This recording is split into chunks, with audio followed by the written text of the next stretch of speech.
ರಾಜ್ಯವನ್ನೇ ಬೆಚ್ಚಿ ಬೀಳಿಸಿದಂತಹ ಕೊಲೆ ಪ್ರಕರಣ ಅಂತ ಅಂದ್ರೆ ಅದು ಬಿಕ್ಲು ಶಿವ ಕೊಲೆ ಪ್ರಕರಣ. ಇದೀಗ ಈ ಕೇಸ್ಗೆ ಸಂಬಂಧಪಟ್ಟಂತೆ ಸ್ಫೋಟಕ ಬೆಳವಣಿಗೆಗಳಾಗ್ತಾ ಇದೆ. ಶಿವು ಕೊಲೆ ಕೇಸ್ ಆರೋಪಿಗಳಿಗೆ ಡಿಫಾಲ್ಟ್ ಬೇಲ್ ಕೂಡ ಸಿಕ್ಕಿರುವಂತದ್ದು. ಬಿಕ್ಲು ಶಿವ ಕೊಲೆ ಕೇಸ್ನಲ್ಲಿ ಸ್ಫೋಟಕ ಬೆಳವಣಿಗೆ. ಶಿವು ಕೊಲೆ ಕೇಸ್ ಆರೋಪಿಗಳಿಗೆ ಡಿಫಾಲ್ಟ್ ಬೇಲ್ ಸಿಕ್ಕಿದೆ. ಕೊಲೆ ಕೇಸ್ನಲ್ಲಿ ಆರೋಪ ಪಟ್ಟಿ ಸಲ್ಲಿಕೆಗೆ ವಿಳಂಬ ಆಗಿದೆ. ಇದೇ ಕಾರಣಕ್ಕೆ ಡಿಫಾಲ್ಟ್ ಬೇಲ್ ನೀಡಿದೆ ಕೋರ್ಟ್. ಜಗ್ಗಾಟ್ ಜಗದೀಶ್, ಕೆ ಕಿರಣ್ ಸೇರಿ 4 ಜಾಮೀನು ಸಿಕ್ಕಿರುವಂತದ್ದು. ನ್ಯಾಯಾಧೀಶ ಸುನಿಲ್ ದತ್ ಯಾದವ್ ಅವರಿದ್ದಂತಹ ಹೈಕೋರ್ಟ್ ಪೀಠದಿಂದ ಇದೀಗ ಆದೇಶವನ್ನ ಹೊರಡಿಸಲಾಗಿದೆ. ಬಿಕ್ಲು ಶಿವ ಕೊಲೆ ಕೇಸ್ನಲ್ಲಿ ಸ್ಫೋಟಕ ಬೆಳವಣಿಗೆ ಆಗ್ತಾ ಇದೆ. ಶಿವು ಕೊಲೆ ಕೇಸ್ ಆರೋಪಿಗಳಿಗೆ ಡಿಫಾಲ್ಟ್ ಬೇಲ್ ಸಿಕ್ಕಿರುವಂತದ್ದು. ಕೊಲೆ ಕೇಸ್ನಲ್ಲಿ ಆರೋಪ ಪಟ್ಟಿಯನ್ನ ಸಲ್ಲಿಕೆ ಮಾಡಬೇಕಾಗಿತ್ತು, ಆದ್ರೆ ಮಾಡಿಲ್ಲ. ಇದು ಒಂದೇ ಒಂದು ರೀಸನ್ಗೆ ಇದೀಗ ಕೋರ್ಟ್ ಜಾಮೀನನ್ನ ಕೊಟ್ಟಿದೆ, ಆದೇಶವನ್ನ ಕೂಡ ಹೊರಡಿಸಿದೆ. ಜಗ್ಗಾಟ್ ಜಗದೀಶ್, ಕೆ ಕಿರಣ್ ಸೇರಿ 4 ಜಾಮೀನು ಸಿಕ್ಕಿರುವಂತದ್ದು. ಈ ಸಂದರ್ಭದಲ್ಲಿ ನ್ಯಾಯಾಧೀಶ ಸುನಿಲ್ ದತ್ ಯಾದವ್ ಅವರಿದ್ದಂತಹ ಹೈಕೋರ್ಟ್ ಪೀಠದಿಂದ ಆದೇಶವನ್ನ ಹೊರಡಿಸಲಾಗಿದೆ. ನಿನ್ನೆ ತಾನೇ ಬಿಕ್ಲು ಶಿವ ಕೊಲೆ ಕೇಸ್ಗೆ ಸಂಬಂಧಪಟ್ಟಂತೆ ಭೈರತಿ ಬಸವರಾಜ್ಗೂ ಕೂಡ ಜಾಮೀನು ಸಿಕ್ತು. ಹಲವು ದಿನಗಳ ನಂತರ ಅವ್ರಿಗೆ ಜಾಮೀನು ಸಿಕ್ಕಿದ್ದಂಥದ್ದು. ಅದರಿಂದ ಅವರು ಕೂಡ ಬಚಾವಾಗಿದ್ರು. ಇದೀಗ ಅವರ ಜೊತೆಯಲ್ಲಿ ಇನ್ನೂ ಕೆಲವರಿಗೂ ಕೂಡ ಬೇಲ್ ಸಿಕ್ಕಿರುವಂತದ್ದು. ಇನ್ನು ಶಿವು ಕೊಲೆ ಕೇಸ್ ಆರೋಪಿಗಳಿಗೆ ಡಿಫಾಲ್ಟ್ ಬೇಲ್ ಸಿಕ್ಕಿದೆ. ಕೊಲೆ ಕೇಸ್ನಲ್ಲಿ 90 ದಿನಗಳಲ್ಲಿ ಚಾರ್ಜ್ ಶೀಟ್ ಸಲ್ಲಿಸಬೇಕಾಗಿತ್ತು. ಕೋಕಾ ಕಾಯ್ದೆ ಅನ್ವಯಿಸಿ ಹೆಚ್ಚುವರಿ ಸಮಯ ಪಡೆದಿದ್ದಂತಹ ಪೊಲೀಸರು ಡಿಸೆಂಬರ್ 19ರಂದು ಕೋಕಾ ಕಾಯ್ದೆಯನ್ನ ಅನ್ವಯಿಸಿದ್ದನ್ನ ರದ್ದುಗೊಳಿಸಿದ್ದ ಹೈಕೋರ್ಟ್. ಕೋಕಾ ಅಡಿ ಚಾರ್ಜ್ ಶೀಟ್ ಸಲ್ಲಿಸೋದಕ್ಕೆ ಹೆಚ್ಚುವರಿ ಸಮಯವೂ ಕೂಡ ರದ್ದಾಗಿತ್ತು. ಡಿಸೆಂಬರ್ 22ರಂದು ಡಿಫಾಲ್ಟ್ ಜಾಮೀನಿಗೆ ಅರ್ಜಿಯನ್ನ ಸಲ್ಲಿಸಿದ್ರು ಆರೋಪಿಗಳು. ಆದ್ರೆ ಆರೋಪಿಗಳ ಅರ್ಜಿ ಬಳಿಕ ಅದೇ ದಿನ ಸಂಜೆ ಚಾರ್ಜ್ ಶೀಟ್ ಅನ್ನ ಸಲ್ಲಿಕೆ ಮಾಡಲಾಗಿತ್ತು. ಹೀಗಾಗಿ ಮ್ಯಾಜಿಸ್ಟ್ರೇಟ್ ಕೋರ್ಟ್ ಡಿಫಾಲ್ಟ್ ಜಾಮೀನನ್ನ ನಿರಾಕರಿಸಿತ್ತು. ಇನ್ನು ಹೈಕೋರ್ಟ್ಗೆ ಅರ್ಜಿ ಸಲ್ಲಿಸಿದಂತ ಆರೋಪಿಗಳಿಗೆ ಜಾಮೀನು ಮಂಜೂರಾಗಿದೆ. 1 ಲಕ್ಷ ಬಾಂಡ್, 1 ಶ್ಯೂರಿಟಿ ವಿಚಾರಣೆಗೆ ಸಹಕರಿಸಬೇಕು ಅಂತ ಷರತ್ತನ್ನ ಕೂಡ ಹಾಕಲಾಗಿದೆ. ಈ ಸಂದರ್ಭದಲ್ಲಿ 4 ಆರೋಪಿಗಳಿಗೆ ಷರತ್ತುಬದ್ಧ ಜಾಮೀನನ್ನ ಕೂಡ ನೀಡಿರುವಂತದ್ದು ಕೋರ್ಟ್. ಈಗ ಆಲ್ರೆಡಿ 4 ಜನರಿಗೆ ಜಾಮೀನನ್ನ ಕೊಟ್ಟಿದೆ. ಇದರ ಜೊತೆಯಲ್ಲಿ ಭೈರತಿ ಬಸವರಾಜ್ಗೂ ಕೂಡ ಜಾಮೀನು ಸಿಕ್ಕಿರುವಂತದ್ದು. ನಿನ್ನೆ ಅವ್ರಿಗೆ ಜಾಮೀನು ಸಿಕ್ತು.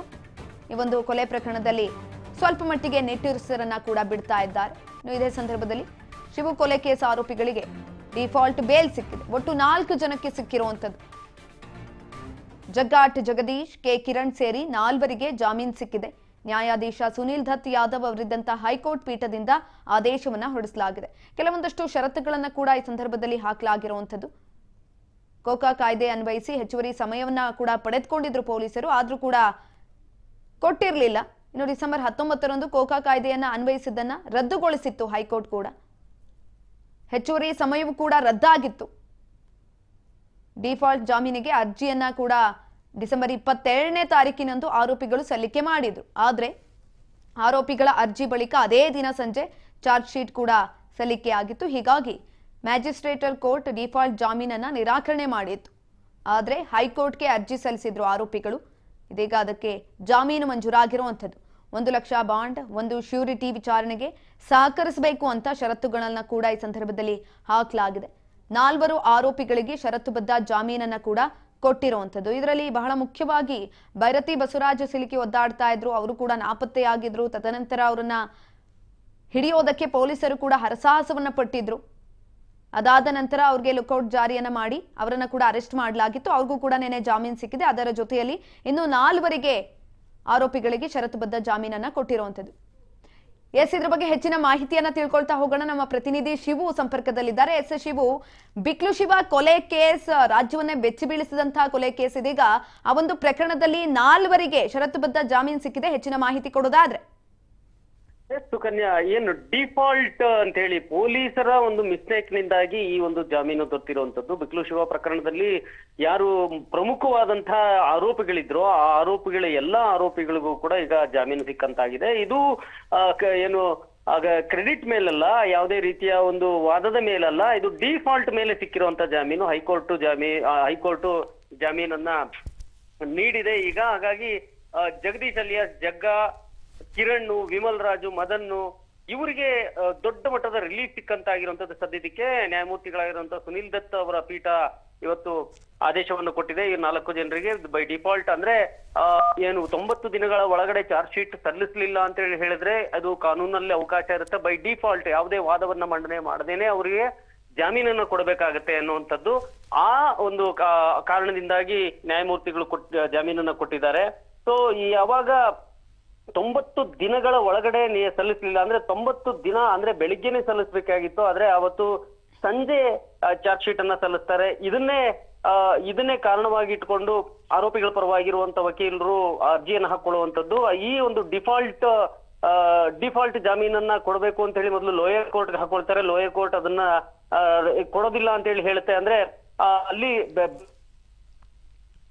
ಹೈಕೋರ್ಟ್ ಹಾಕೊಳ್ಳುವಂಥದ್ದು. ಹೈಕೋರ್ಟ್ ನಲ್ಲಿ ಇವತ್ತು ಜಾಮೀನು ಸಿಕ್ಕಿದೆ. ನೀವು ಹೇಳಿದಾಗೆ ಈಗಾಗ್ಲೇನೆ ಬೈರತಿ ಬಸವರಾಜ್ ಅವ್ರಿಗೂ ಕೂಡ ನಿನ್ನೆ ಜಾಮೀನು ಸಿಕ್ಕಿದೆ. ಇವತ್ತು ಅಲಿಯಾಸ್ ಜಗದೀಶ್ ಸೇರಿದಂತೆ ಇನ್ನು ಉಳಿದಂತೆ ಸೇರಿದಂತೆ 4 ಆಗಿರುವಂತದ್ದು. ಅಂದ್ರೆ ಇಲ್ಲಿ ಪೊಲೀಸರು ಕೋಕಾ ಕಾಯ್ದೆಯನ್ನ ಹಾಕಿದ ಮೇಲೆ ಅದನ್ನ ಸಸ್ಟೈನ್ ಮಾಡ್ತಾರೆ ನ್ಯಾಯಾಲಯ ಅಂತ ಅನ್ಕೊಂಡಿದ್ರು. ಆದ್ರೆ ಕೋಕಾ ಕಾಯ್ದೆ ಹಾಕಿರುವಂತದನ್ನ ಹೈಕೋರ್ಟ್ ರದ್ದು ಮಾಡುತ್ತೆ.